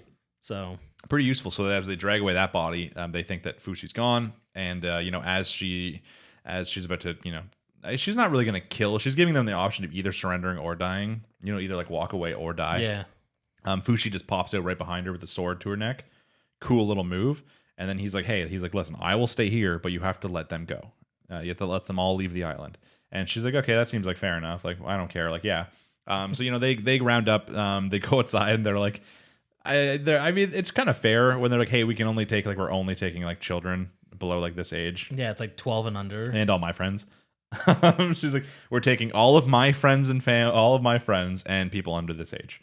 And then everyone's like getting mad, but you get to see some things like the mother, like you get to see like the two different types of moms. The mom be like, oh, go like live a good life, and the mom's like, you're staying here, and like hugs the kid. And you're like, okay, like this is nice. Like these kids are finally getting to leave. Like she has her whole crew. They get on the boat. And then they kind of commandeer the boat in the first like 20 minutes, basically, even because it has some of her Yanome guard on them. But they mostly get taken out as they're sailing away for their free life. All nice, good ending for them, right? Yeah, well, the Yanome guards get taken out like as part of Tonari saying "fuck that." Yeah, I mean, Tonari tries not to wake any of your friends, but she literally escapes off the boat, being like, "Hey, I'm gonna go back to help Fushi," kind of thing. I am kind of curious because the guy's like, "You were supposed to be out for hours. Like, how'd you already wake up?" Because they drugged them, didn't they? Yeah, maybe she just has a good immunity system. Unless she's had the drug before. Maybe her body fought it off real fast. I don't know. I guess. But she wakes up, she escapes to go back and help Fushi, and we know at this point, once again, Fushi has not only been drugged, but he's also been thrown down a very deep well. Which is kind of an interesting thing to do to your god. Yeah, I mean, I don't think that she's obviously a psychopath. Like, she has some weird things, because even when she's alone with him, she does some sketchy things. It's not all just playing up for the audience. Like, but I don't know. I don't exactly know what her plan is at this point. But we know that Fushi is currently in semi-need of being saved, and we know that Tonari's heading back. So yeah, I mean, nice. I feel like he's just gonna dig out. I was also kind of confused about the owl. Like the owl gets shot, and then it comes back. I was almost paused. I was like, man, Fushi, he became the owl. That's what I was thinking. He left another empty husk. I was like, man, he's about to like 300 IQ, 5 brain these kids. But then it wasn't him. I was like, the fuck's going? How did this owl get back after being shot by her? The owl just doesn't give a fuck. Yeah, I guess it was like maybe just hit like a side of the owl, and the owl was like, no big deal, man. I guess not a big hit. I don't know. The show's been exciting. The Jananda arc, I think, is a pretty good way to finish it. We still have not many episodes left because it's a 20-episode series, and we're on, at least like 16 or 17 now? I think it's 2 behind, so I think it's 16. Yeah, so we're getting close to the end. I think we're going to finish with the Jananda arc. Do you have any... Obviously, the entire time we were on the Gugu arc, we were discussing whether or not Gugu's going to die. What do you think is going to happen to Tonari and her crew? I mean, I've watched the opening enough times. I think that something's going to happen to everyone on the boat. But what? I'm going to say knockers. You think that would be... But he's not even on the boat. Yeah, but the knockers don't necessarily just go after him. No, but they go to, like, near him. Like, if he's on, like, an island and they're on a completely separate boat. Every time the knockers come up, they get more intelligent, right? Mm-hmm. And at the start of the last fight with Gugu, they went after Gugu first. Kinda, but... No. They literally tried to throw him off a cliff. Yeah, but that wasn't really... That was just the cliff broke from the structural integrity being weakened by the knockers, the tendrils in the ground. You're telling me it was just that unlucky? That was just a coincidence, as far as I can tell. I'm willing to bet they actively did that. I mean, it's possible they go after the boat. I was trying to think of anything else that could really bad happen to the boat. If she's like, hey, I actually put a bomb on the boat or something. But I can't imagine anything like that. It's possible that her friends and like Purin do get away and they're fine. And it's just like a Tonari's going to die kind of situation because someone's dying. Yeah. I mean, the big question is, what does he get from Tonari if she dies? Good at writing. That's how he's going to start keeping a good journal of his adventures because he's immortal. You know, he needs a good way of keeping track of what he's done and all the people he's met. True. So I'm just thinking because all the other kids there offer some sort of. I mean, to be fair, March offers good climbing because she's like a kid. Yeah, but she was also like the first form he got that was humanoid. I know, but like whenever we mention like, oh, like March is his climbing form, like I'm pretty sure fucking like they showed Pierre climbing. Yeah, too. most of the other forms are probably as good, if not better, at climbing. I think it's more that she's just small and nimble.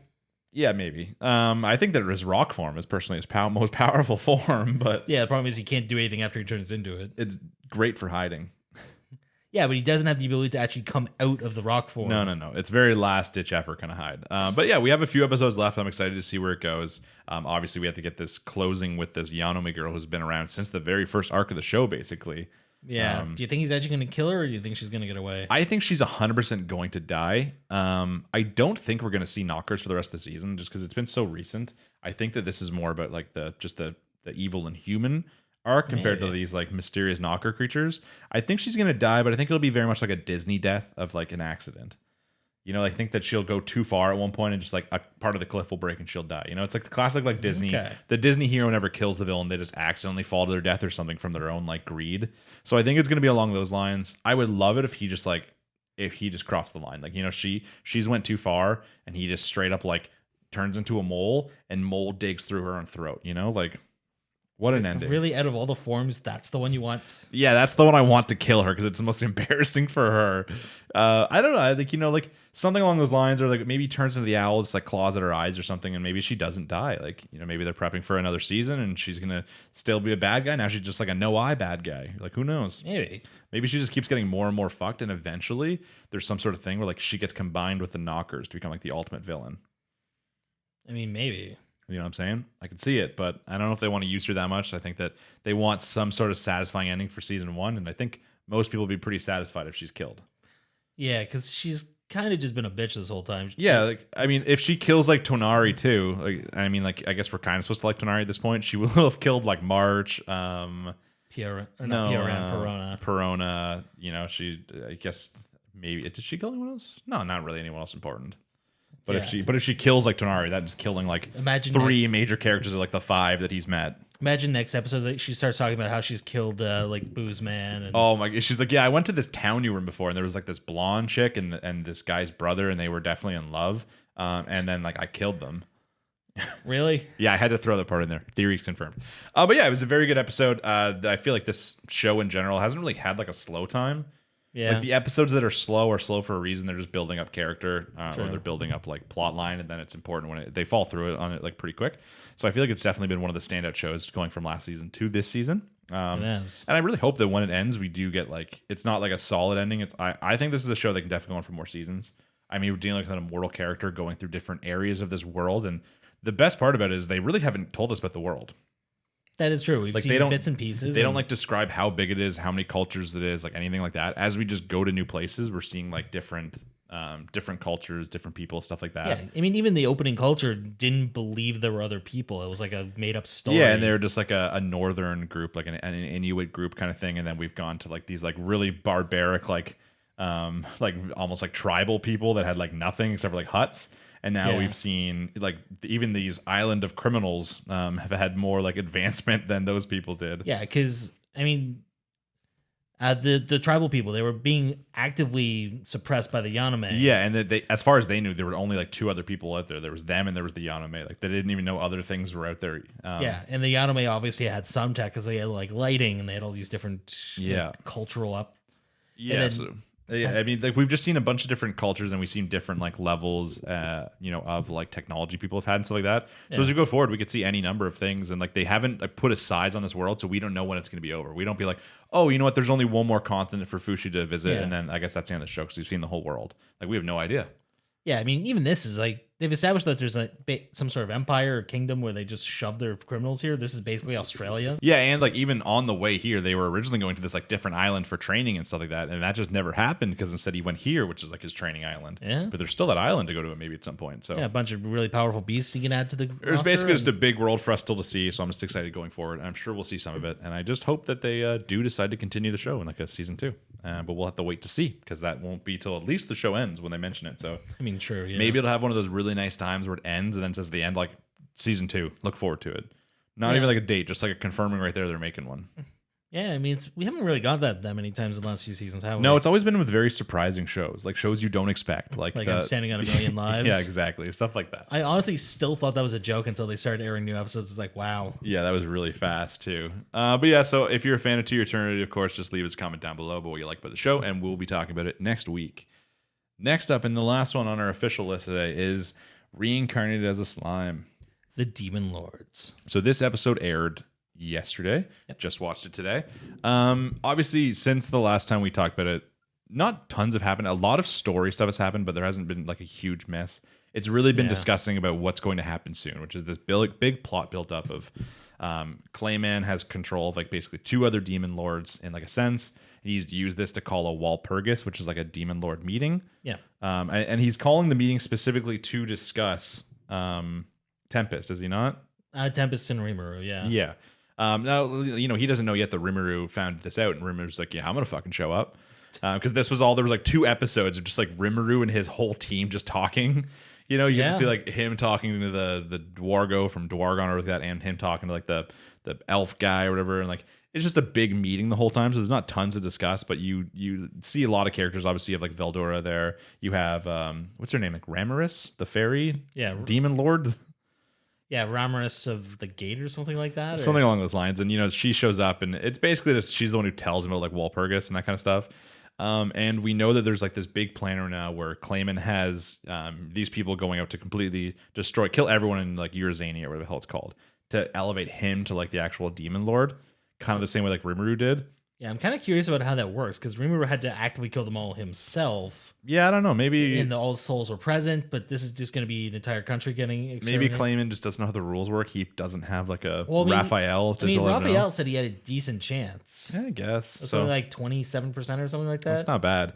But yeah, his plan is basically get his army there. He has these like generals in like a sense. We've seen one of them be quite a dick to those monks in like the last episode. And he was just going to wipe them out. But since Rumor knew this was going to happen, he just mass scale teleported the entire city out. Yeah, which did Raphael seem a little bit suspect to you? Not really. Just the way she's like, by the way, I just already prepared this perfect teleportation circle, and the best thing you could do for all these people he's trying to kill is put them in one place. Yeah, but I think that that's just like the growth of Raphael now is that it's like True. it's like able to predict what he would do before he does it. True. Being like, hey, like I know, like it knows everything about Rimuru now. It's like, hey, I know that you want to save people, so I've already thought about how I can do this via like large mass teleportation spells. I'm just worried we're gonna get something where it turns out like the armor got teleported like to the middle of the ocean or something like that, and just They just immediately. I'm pretty sure they literally had them all back in like an area in Tempest, and they saw them all. So well, you see them him teleport them away, but we didn't see them land. I'm sure that before Rimuru has set out for Walpurgis and that kind of stuff, he has checked on them at some point. I'm hoping. He's a pretty smart character. But he trusts Raphael, and if Raphael is working for the other side, like this It's is true, just, but I'm sure that he would also have someone in his like party be like, "Hey, watch over these like refugees," kind of thing. Like, you know, true. Well, he's got Veldora and Shion and her guard watching over the Tempest. yeah. So they have like this whole plan, right? They have like Yom and like Diablo. They're going to Falmouth to take it over. Yep. Diablo was upset about it, but you know, what can you do? He wanted to stay with Rimuru. Even in this episode, they're like, okay, like go, you know, and Diablo's like, yeah, I'll be back as soon as I can. He's like, you know what, take your time. It's not easy You're capturing your taking- city. yeah. He's like, I'll be back as soon as I can. It wasn't even as soon as I can. It was very much I'll be back shortly. It's like I'm pretty sure when I saw this week, the r/anime always has like a top male characters from shows, top female characters from shows. Like Diablo was like number 3. I mean, come on, it's Diablo. I know I shouldn't be surprised when we've had like shows like Black Butler and stuff like that. He's just Butler Devil. But yeah, I mean it's kind of funny. But yeah, he leaves. We have some of them are guarding Tempest. You know, Veldora really wanted to go to Walpurgis as well, but you know, Rimmer's like, no, that's like ruining the secret. Like he literally spent this whole time putting out this fake rumor about how like it wasn't that Rumor just went in and wiped out a whole army and became a demon lord. It was just an accident. The armies met. And because of all the blood shed from the battle, Veldora came up, killed the army. And Reamer just managed to negotiate his way through it. Yeah, they want to really undersell Reamer and how powerful he is, and it works because in this entire last episode, we see Clayman just being an absolute dumbass. Yeah, I mean, I don't think we're supposed to think Clayman's that clever at this point. I really thought before they were setting up Clayman to be like a good villain, but he's actually an awful villain because. I think they're actively setting up that he's being manipulated by someone more powerful. But like who? I don't know. Someone smart enough not to show their face and let Clayman take the fall. I mean, maybe what he could be being set up, even like maybe a surprise, like one of his magi people, like the Laplace or whatever, like that. Maybe they're actually secretly controlling him. Yeah, or maybe the guy who controls the clowns. Yeah, isn't that you mean like the merchant guy? Yeah. Yeah, I mean maybe like we do hear word of him as well in this episode again. I'm pretty sure. I mean, we found out he's controlling the freaking clown people who have been behind everything that's gone on so far. Yeah. I really liked this most recent episode. So that's kind of like the plan, right? We're getting ready to start for it. Everyone's where we're at like currently is everybody's about to go leave and take off. Like they've left to go capture Falmouth. The one party is staying back. They're like about to leave to go to Walpurgis. And then the rest of the episode, a lot of it takes place in acing the perspective of what happened to Miriam or whatever her name is. Milam, yeah. What happened to her, because we know she's a really strong character, can't be controlled easily, but she's obviously been something sus going on with her. She's acting not like how she usually does, like helping out with this whole like Walpurgis and trying to kill like the Carrion guy, like the other beast lord or the other demon lord. And in this episode, we learned that she was like controlled with the necklace from Frey, who she thought was like her friend. Yeah, it was a spell called, I think, Demon Marionette. Or... Yeah, something like that. And it was under the it was under not Carrion. It was under Clayman's orders. But even in this episode, we see that like Frey's like, hey, like we're like the same level. Like I don't take orders from you. And he's like, yeah, you do. You're my bitch now. And she's like, okay, yeah, for sure, for now. And I'm like, okay, like he has to have something on her. Like they didn't mention anything specifically, but like why is she just going along with this? Yeah, talking about how she agreed to his plan. I'm guessing it's to try and elevate her, or maybe. But that's what we see. That's what at least happened to her and why she's under control. And then to me, the best part of the entire episode is the last meeting. Oh, with oh god, what was his name? It's Guy and Leon. Okay, I couldn't remember the other guy's name. I remember Guy. So. Yeah, so Leon's the blonde one, the one we've seen before. He was the one who was summoning all the people from the other world. Yeah, and I already know his story. I'm excited. I already know his story locked in my head. I've got it. Well, they talk about he's trying to summon someone specific. Yeah, right? yeah. So 100%. Well, I guess we'll discuss what happens first. So we see this Leon character. We've seen him before. He long blonde hair. He gets summoned somewhere. He goes in. It's like a big ice fortress. We see him walking up, and he's like, "Oh yeah, what do you want me for this time, guy?" And then we see this other demon lord. He's got the long red hair. He's got obviously the belly top, absolutely shredded to the bone. Yeah. We see him be sexually ambiguous. Not to mention, discussing he could just change his gender if that's what the guy's into more. Very woke character. He literally zero fucks given. Yeah, zero fucks given. But he summons into like the room to have like a more private conversation. And their conversations about just everything. They talk about Clayman, they talk about Rimuru, they talk about Veldora, they talk about what's going on with Milim or whatever the hell her name is. There were predictions about it. They talk about it like Ramaris, like the fairy one, and literally Leon at one point is like, "Oh yeah, you fucking," or no, Guy's like, "Oh, you two hate each other still." He's like, yeah, sometimes I just want to strangle her, and then he's like, but I don't because I realize you'd be pissed at that. And he's like, you guys are close. So like, there's just all this like different elements going on here. And then they kind of discuss everything, pretty much that's happened so far in like in a sense. Yeah, and we also get to see another character. It's the ice sister? dragon. Yeah, they mentioned I think that there's 5 dragons, and we've only ever seen Veldora like the lightning dragon before, the storm dragon, if you will. Yeah, this one's like the ice dragon. It's his sister. Seems she mentions really close with Guy. Yeah, she mentioned very close with Guy. She mentions like, oh, like he was always just like one to rampage, and he must be really weak right now. And they even like Leon has a theory being like, hey, like I actually think that maybe the reason the seal broke is because someone absorbed the seal into like their own like pocket dimension and then like undid it there. And they're like, oh, who could do that though? And he's like, I got ideas. He mentions how like with the whole thing about he's got to stop his plan for now, but summoning people from the other world because someone, he's got information from like a merchant in the city. Yeah. And like, someone's messing with him, and the guys, and I was going to say the guy, literally Guy is like, oh, who could do that? And he's like, yeah, it's the rumor guy again. And he's like, fuck, I'm so excited for this Walpurgis. Yeah. This is going to be a lot of things colliding all at once. Yeah. I feel like Guy's going to be interested in Rimuru. Listen, it sounds like perfect. It sounds like right up his alley. I'm excited. both these characters, because I think that before in like early season, they were obviously trying to show this Leon as like a pretty bad guy with everything that happened with whatever the hell her name was at the time. But I don't know. He seemed kind of cool in this episode. I mean, we're probably gonna get some tragic backstory that explains why he's trying to summon someone. So he mentioned at one point that he also used to be human. So I think that you could have taken that kind of like into like a Rimuru where maybe he did stuff that made him into a demon lord. Yeah. I think that he was also brought over from the other world and he's been trying to summon like his wife or something. He had like a wife or a daughter or something he's been trying to bring over, which is why he's doing all these trying to summon people kind of thing. Okay. That's my guess anyways, He was just like also a businessman who got stabbed. He came over to this other world, and then he's like, "Oh, but like, where's my wife?" And then he's been trying to do that.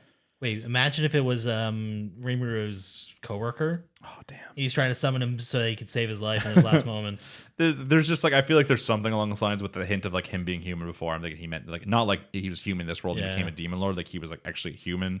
I don't know. There's something cool. Like Guy seems like a really really fun character. Yeah. He's just pumped for Walpurgis. He mentions about like we get different like strength levels. Like him and I think Milim basically he mentions how they're like the oldest and like most powerful of like the demon lords. And even Leon's like, yeah, man, like I wouldn't fuck with you. And Guy's like, yeah, you could probably beat me like 1 in a million times. Like don't sell yourself short.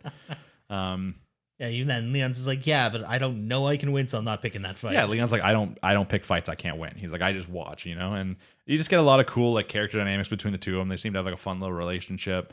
And I'm just excited for this Walpurgis now because not only do we get to see them finally interact with like Rimuru, because Rimuru is still mad at Leon for everything that happened. Yeah, so I'm excited to see their interactions. Guy's gonna be very interested in Rimuru, like just curious as to what he's all about. And yeah, then there's more stuff with like the Veldora. His sister's not going to the meeting, unfortunately. She's staying back. Yeah, I mean Veldora's not going anyways. So. No, Veldora could be summoned there if he needs to be, though. That was one of the plans. I mean, true. And then, yeah, obviously we just get to see in this episode Clayman's just kind of a fucking loser. Yeah, I do like how the first thing he does when he has control of Milim is like, I'm going to attack her. It's like, yeah, he just really, like starts dude? punching her in the face. And I'm like, yeah, and I don't think Rimuru is going to kill Clayman. I think that she's going to kill Clayman. No, yeah, he's going to let her lose and just go have fun. Yeah, she's going to be like released and then she's just going to absolutely kill Clayman. Because as we know that she's strong, but it was our first real seeing of a Demon Lord earlier. So we didn't know, we're like, oh, this is just Demon Lord strong. But now at this point, she's been mentioned to be like basically one of the strongest people in the entire planet. So I'm excited just to see her go apeshit when she has all the memories from like being controlled. She just couldn't do anything about it. Yeah, the question is, will she remember it? I think she will.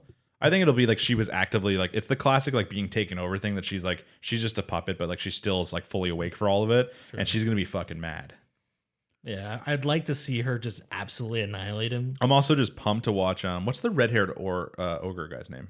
I can never remember. Benimaru. Yeah, I'm also just really excited to watch Benimaru just absolutely fucking kill that one guy. I don't remember his name was Kazuma, something along those lines. D-bag with a sword. D-bag with a sword who cut the one monk's arm off. I'm just so excited to see Benimaru just kill him. Oh god, yeah. I just want to see a large scale battle because we actually haven't seen anyone other than Rimuru fight. I actually the thing about the show that right now I don't know what I'm more excited for is the battle going on between like the army part and like Urzani or like that. Or just Walpurgis because that's gonna be pretty fucking cool. Yeah, that's a gonna hard be, choice. That's gonna be like a talking battle, but we got the actual battle versus like the conversation battle. Yeah, because who's involved in the actual battle? There's Benimaru and his crew. Yeah, I think you got like Gobta too. I think. Yeah, there's the Direwolf Riders. Mm-hmm. Then there's the Green Numbers. Mm-hmm. There's the Orcs. Yep. Who else was there? Is Gabiru? Gabiru's crews. Yeah. And then and then they're gonna fight, and I think like the monks will probably also be involved because they're like traveling with them. So like I think that those don't seem to be like bad guys. Like we know that they follow like Milium, and she's obviously currently being taken over control, but they don't know that. She's just like, hey, we're about to follow her, even though they're not happy about it. Yeah. But I'm hoping at some point midway through the battle they turn and just like nah, fuck, we're done with this shit. I mean that moment of like, you know what? Yeah. Or they get some sort of word that like she's okay, like she's no longer under like Clayman's control, and they're just like, oh fuck this then. Yeah, because I mean Milim's gonna be at Walpurgis. Mm-hmm. I feel like Reamer's gonna figure out real damn quick what happened. Yeah, he's gonna be able to tell that real fast. He'll just like ask Raphael, like, hey, what's the necklace? And she's like, oh, gives a demon marionette being controlled. And he's like, okay, yeah. Mm-hmm. Gone. I mean, it's not even gonna be that. He's gonna look at it. It's like, Raphael, what's up? It's like, yeah, demon magic. Just break the necklace. Yeah. I found his crew. I wish he would have taken a cooler crew. Like we know that he's allowed to bring 2 other people. Yeah. So he brought. He brought Oh my god, what's the wolf's name? that's what I was literally just trying to think. Raza, no. Ranga. Ranga. He bought Ranga and Shion? I'm pretty sure. No, Shion's staying behind to guard the. No, I think that's the other sister, the pink hair. Oh yeah, it's her and the old dude. I feel like he could not. He tried to not bring Shion, but he Yeah. just couldn't. So yeah, he has those two, which isn't a bad crew. But I mean, I like, wouldn't have mind seeing him bring Shion and Diablo. that would have been kind of fun too. He's got the two assistants. I mean, like bringing like Ranga is such a waste. Like no offense to him, he's a cool dog and all that kind of stuff. But I like, feel like Ranga got a power up, and we're gonna get to see that. I know bringing him to like this cool demon lord meeting though. I don't know, but we also just get to see a lot of we see like who did the fairy bring? She's bringing like her little golem. She's bringing the golem and the dryad. Yeah, okay. Yeah, I don't know. I'm just excited for all of it. Honestly, it was a good episode today. I really, really liked the conversation between Guy and Leon. You know they're cool if I remember their names on the first go. I mean, yeah. So I'm just excited. So we'll be talking about that next week. So keep an eye out. I don't know how many episodes we have left of the season, but it seems like we're gonna get to another really, really big part with this like all-out warfare mixed with like this fucking just scheming like battle inside this like Walpurgis room.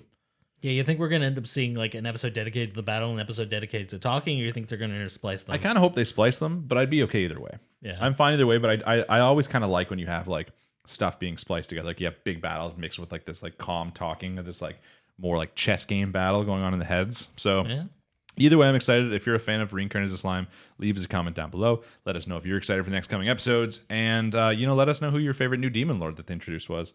Personally, I'm gonna have to go with Guy. I don't know. He was a cool guy. Fair enough. And he was a cool guy. But yeah, we'll be talking about that next week, so just keep an eye out. And that is all the official anime we have to talk about today. So I think that we'll just have a nice little casual conversation. This is We've Seen It casual combo time. Now, obviously, it's been like 2 or 3 weeks since we recorded. There were a couple shows we talked about before, right? Like I think both of us are caught up on Remake Our Life. Yep, Remake Our Life. I think we're both caught up on Tsukimichi. I'm caught up on Kanojo Mokanojo, but you're not quite. I'm 1 episode behind. Are you caught up on Realist Hero? I am caught up on Realist Hero. Okay, I'm still an episode behind on Realist Hero. I've been a big fan of Remain so far, which is the Mappa boys water polo team. So I've not been watching that, but I am caught up on My Life as a Villainess. I have not seen that since episode number 1, and I don't know if I will until maybe it's done and I have a little extra free time. Fair enough. Yeah, there's a lot of things like we started talking about, like when we came with our first episode, we also talked about like the Duke of Death. There was like Peach Boy Riverside. Yeah, I still haven't watched Peach Boy, and I'm behind on it. I haven't heard like great things about it since it came out anyways. One of the big ones though, like I've seen, I mentioned earlier, like the r/anime always comes with these lists, and each week they come with like a ranking of like the anime that came out, and number 1 every single week is like that vampire show, like Vanitas or whatever it's called. Yeah. And I'm like, man, should we be talking about this? Like no one has ever mentioned in our comments. But it's always like that show's number 1 every single week. The characters from that show were like number 1 on their like respective character list. And I was like, what the? Yeah. Like, are we not talking about the show? Like, I mean, it might just be popular in that particular Reddit. I mean, that's r/anime. That's the Reddit True. for anime. I don't know if you guys are watching this and you think that's a good show and that's something we should be talking about. Let us know because I'm curious. There's a lot of shows that I've dropped recently anyway, so I probably have a little extra time to watch, like try to catch up on one show. But yeah, I still think that Remake Our Life is one of my favorites. It definitely is, especially being like college based. Mm-hmm. Like we had the college kind of fair where once again the main character had to do some problem solving. Yeah. And we had I really like that we went with like the romance thing in the episode there. Yeah, the blue haired girl is so sneaky. You expect her to be like, I get that when she first comes in, she's not really like the shy character you'd expect. But I mean, she's like aggressive though, because she knows, like you can clearly tell that like at this point, like Nana or Nanako, whatever her name is also kind of going for the main character, and she literally like tries to like pull him aside for something, and then right in I think early on in the episode, the blue hair girl like goes for something, and like she gets interrupted. Yeah. So instead of like, and then normally in like a regular anime, she'd be like, oh well, I tried, like I'm gonna wait like 20 more episodes before doing it again. No, like literally after the concert, she like pulls him away while the other girl's busy, and just fucking goes in for the kiss. Yeah, and she just doesn't. I don't even know if she's aggressive. I think she just doesn't know better, and she just goes for what she wants. And then even like when we start the next episode, like she's like falling asleep on him or something like that, and he's like, "Are we like official?" He's like, "Are we together now?" And like they don't answer the question in the episode. They just go on with their daily lives. Yeah, it's not like a concern. I mean, even then, like she wakes up and then he's talking to her, and then she just waits for a kiss. It's like, okay, yeah. But then of course they get interrupted, and you can see the entire episode. The Nanako character is not digging it. She's not feeling their relationship. Yeah, I'm honestly surprised she stopped. I am kind of surprised with where the show's going right now for this arc. There's a lot of anime based out there about making like either an eroge or an otome game or the hell it's called. Yeah, it was a fairly common topic for a while. It's like a big genre in like anime, but this I did not expect. Like they've been like making short films, music, that kind of stuff. I did not expect it to go down this path, but they need to right now because like one of their friends, Surayuki, whatever his name is. He's currently struggling with money because he comes from a rich family, but they're not supplying him money because they don't agree with his choice of art school. Very common. And so instead, like, the main character's like, hey, like, don't worry, like, we'll find a way to do this. And his basically he's like, hey, you know what? I know that these games are going to really take off in 10 years. And instead of me going out there and like investing in Google, what I'll do is instead is I'll like do this. Yeah, I mean, I think the problem with Google is that you have to wait for the dividends to come back. Yeah, they guess they don't have time. He's like, we're gonna make this game though. We'll have like I'll be like the producer like that. We have him working on the story. She'll do the music. She'll do the art. Like we got a whole little team. Of course, he goes to the one girl, like the little pink-haired lolly girl, to 'cause she makes the games, to use their company as like the name for it, so they can sell more by using like a pre-established name. Yeah. And then I think that like that's like the most important parts. That's the arc for the next little while. And then the only other weird part was when we get like the rich girl at the end coming in. Yeah, which is the guy's fiance. Yeah, which is just about, it's more showing off his backstory, I think, with his like, rich life, but parents didn't accept him and that kind of stuff. So, I mean, it's just been like a fun show so far. It's been very like lighthearted. There's never been like huge stakes involved. But like the main character is such a good guy, I think that if you looked on that list of like top ranked male characters, he's going to be on there pretty high because he's not just like hey, I'm going to go back and fix my life. He's like, hey, I'm going to go back and like try to help all of these friends. Like I made these friends and I'm gonna try and help them all. I wonder how he'd react if he realized like, oh shit, they're all the platinum generation I talked about. But at this point he like knows. He knows about one of them.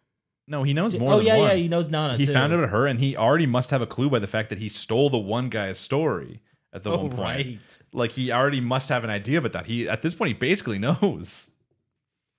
I don't know. I'm just obviously in the future that this might not just be like the platinum gen with like the 3 people. It might be a platinum gen with 5 people.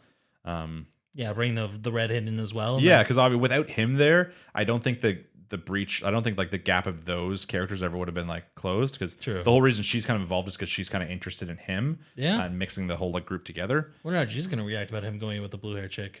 I don't know. The guy's got a lot of girls right now. Can't blame them though. He's a very smart guy. It's just been a very entertaining show. It's a really good slice of life. We always mention the fact that we like college-based ones. It's just been good. I think the other, like as I said, you obviously haven't seen it, but I'll give you a quick remain update. The show had a twist right away. Main character was already the best at his sport. He was literally the best in Japan in middle school. Let me guess. He got injured. Now he has to reclaim the title. So not so much. You're close. It wasn't just injured. So he was the best in Japan in middle school.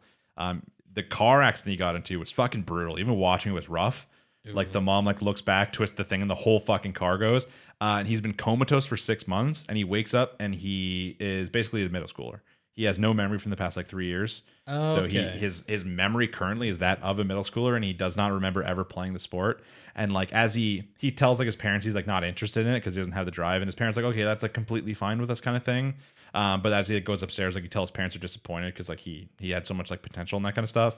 His sister still has like night terrors of like the accident and that kind of thing, like wakes up crying in the night. His parents had to like comfort her. He has his old teammates who he used to be friends with. They like they like get mad because they don't understand the whole situation with him not having like memory of them. They've been like best friends for 3 years. Yeah. And he has to go to like a kind of shitty school. He had to like study really hard just to get into high school because he's like a middle schooler at this point. So he goes there, and it's still after that point it becomes more like standard sports anime. They're starting a team in a school that like doesn't ever have like a really pre-established team. It's that the one captain has just been trying to get people, and like they have like episodes where they played against middle schoolers as they're slowly learning the sport, and they're really fucking awful. And the main character struggles with not understanding, like he's told by everybody he's a prodigy, but none of the skills just naturally kicking in. Right. And then I think in the most recent episode he learned that like he's not a prodigy. He literally would practice for like 6 hours a day. He took videos of all of his practices. He'd like work on his form in his room based off the videos he watches. Like he went to his old coach, and his coach was like, no, you weren't a prodigy. You sucked. He's like, you were just like the hardest trying kid I've ever seen.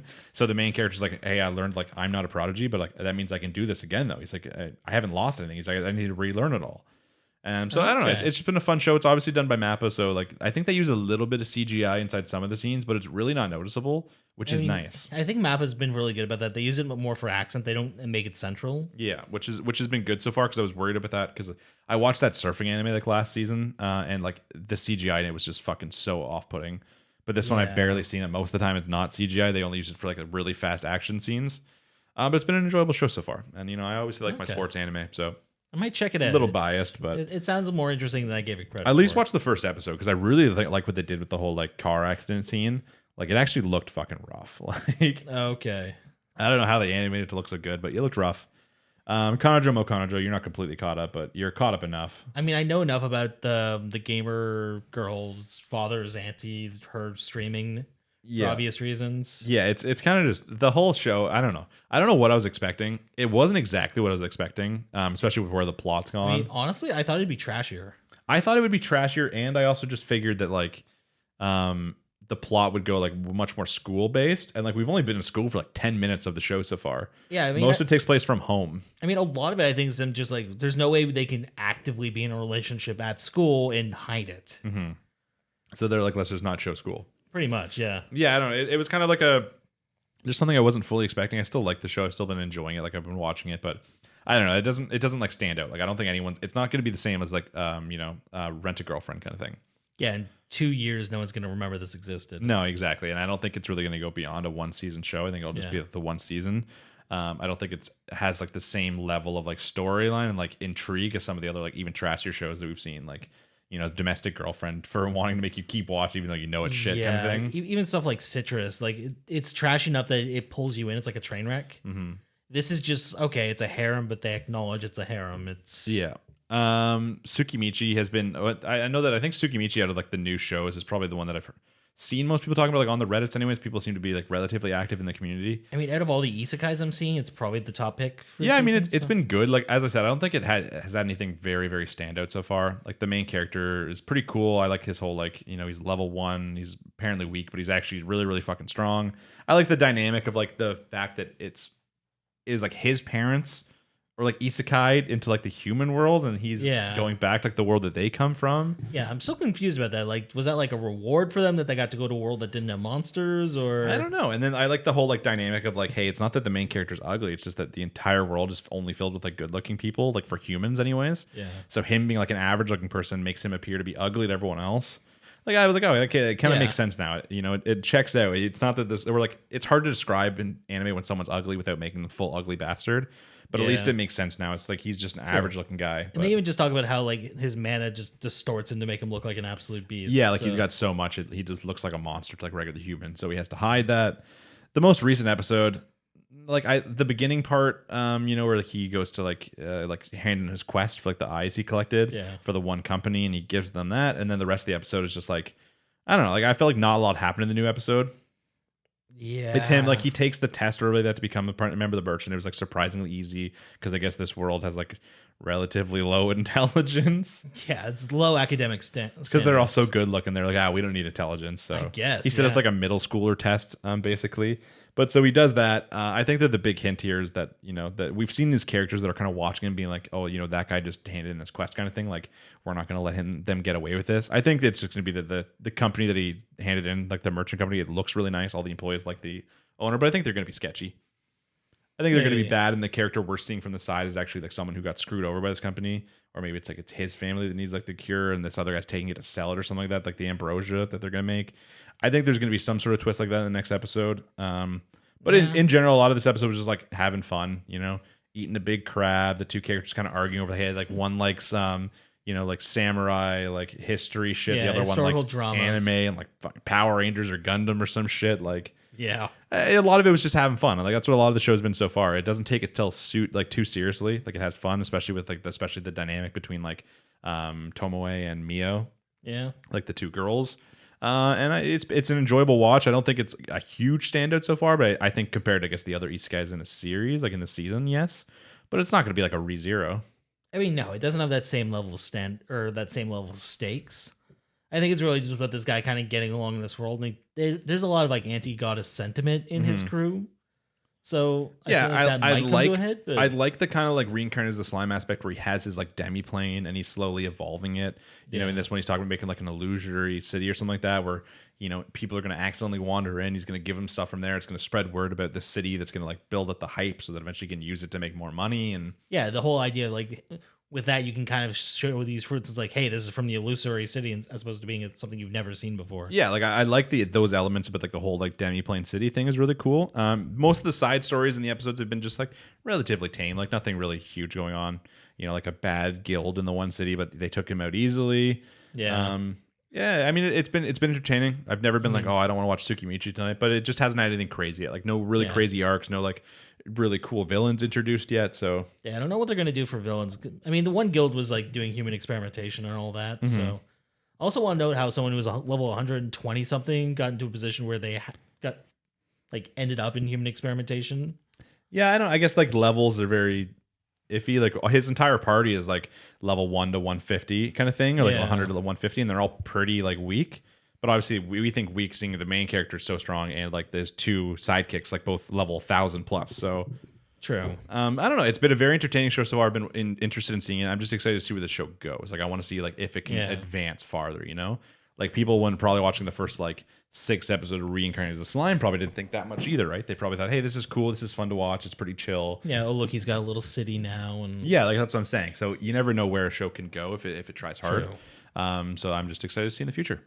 Any other shows that you want to mention? From all the ones we've been watching, I mean, there's the Spirit Guardians one we were touching base on as well. I don't know if you're caught up on that one. Is that the one with Rio? Yeah. I am caught up on that one, yeah. Okay.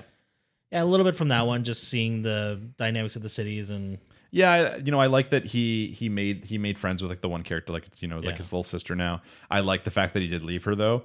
I didn't really want a Shield Hero Raftalia situation. I like that he like brought her in. It's part of like his family as far as he's concerned, but this character moves on. Like he just keeps going. And they even came clean about the whole both being from Japan, and they both acknowledged that they were reincarnated. Mm-hmm.